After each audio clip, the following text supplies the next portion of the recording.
मुंबई में रहनिहार समस्त मिथिलावासी के हम माधव राय प्रणाम करे छी, गोर लगे छी। और हम माधव राय आबि रहल छी यहाँ के मुंबई शहर पनवेल में 11 मार्च 2018 का नवी मुंबई मैथिल समाज द्वारा आयोजित भाई रवि मंडल द्वारा संयोजित मिथिला महोत्सव 2018 11 मार्च 2018 के हम पनवेल में आबि रहल छी। तो अहूँ सब ज़्यादा से ज़्यादा संख्या में आबी और अपन मैथिली गीत संगीत के आनंद ली।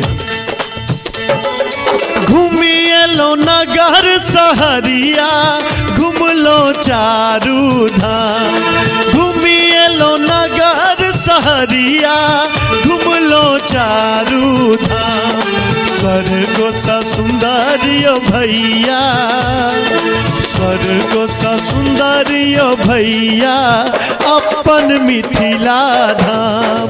स्वर्ग सा सुंदर भैया अपन मिथिला धाम।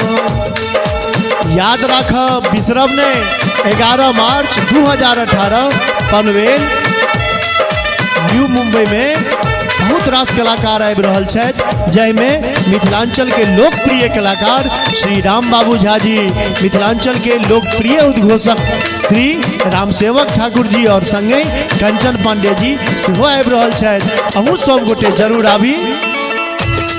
सेवक सीने ही आयो भैया माधव गावे गान। जन्म जन्म हम जनमी, जन्म जन्म हम जनमी पाबी मिथिला धाम।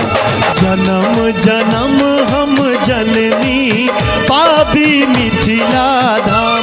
याद रखब 11 मार्च 2018 नवी मुंबई मैथिल समाज द्वारा आयोजित भाई रवि मंडल द्वारा संयोजित मिथिला महोत्सव में ज़्यादा से ज़्यादा संख्या में पनवेल आबी और अपन मैथिली गीत संगीत के आनंद ली, संगे अपन माधव के जरूर अपन आशीर्वाद दी। जय मिथिला, जय महाराष्ट्र।